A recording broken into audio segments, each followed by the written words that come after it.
About That Life TV, man. Sule's Music, Benjamin County, Jersey. You already know.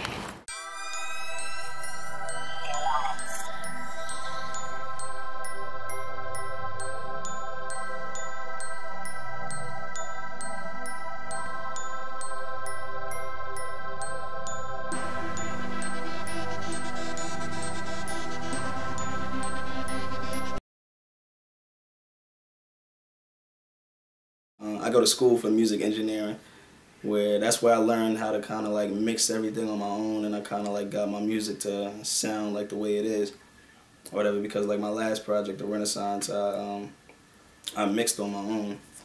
So it's kind of like I take what I learned from school and I kind of like take it to the studio. So outside of the studio, I'm in school trying to learn different things, you know, like that. If I'm not in school,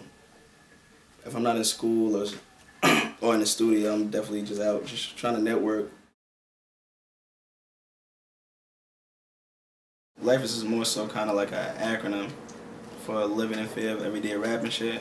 Whatever. With this one, I didn't want to just put kind of like a regular cliche name. I wanted it to be kind of like something that was personal to me. And living in fear of everyday rap and shit, which is life is kind of like, it's a fear. I'm putting all my fears kind of like on a platform to show everybody kind of like my fears and like things that I'm scared of and things that I want things to work out. Because like I've been rapping since I was 9 years old. I'm about to turn 21, so that's 12 years of doing the music thing.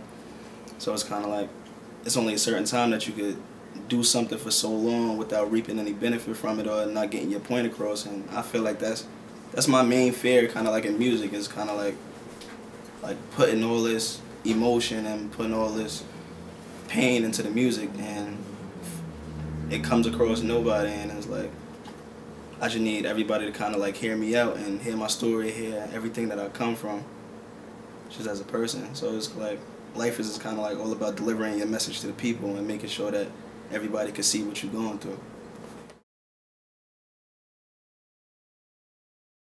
Big L, just because of the wittiness of his lyrics and just like his outspoken, like everything that Big L did was kind of like outspoken, because like he had a song like called Devil's Son, whatever. It's like when I was 9, I went to hell for snuffing Jesus, and I was just like, what?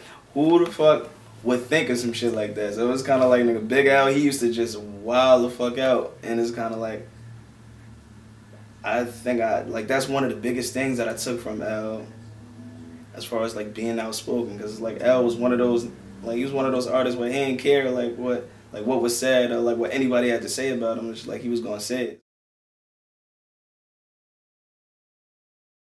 My musical influences, I listen to a lot of 90s rap, kind of like as far as like Nas, AZ, Big L, kind of like the greats, Jadakiss. But as far as like the modern generation, you know, I listen to a lot of J. Cole, Kendrick Lamar, Drake. I listen to all different kind of music, honestly. It's not just one particular kind of music that I listen to. You could go through my phone and I could find all different kinds of genres. That's how you build your music up. I bring honesty, substance, kind of like versatility, because like it's no telling what kind of song I'm gonna make when I wake up in the morning. It's kind of like whatever I feel at the moment when I wake up, I feel like that's what I'm gonna rap about. Like if I'm feeling like feeling like in a depressive mood or whatever, then I might write on some fuck the world shit. But then if I'm in a positive mood, I might just make a song that everybody could relate to, just telling everybody that it's gonna be alright. My favorite album, it has to be kind of like, alright, I still don't know. I'm still in the midst of trying to find out like which one is my favorite album, but my 2 favorite albums of all time is definitely kind of like Illmatic and Reasonable Doubt.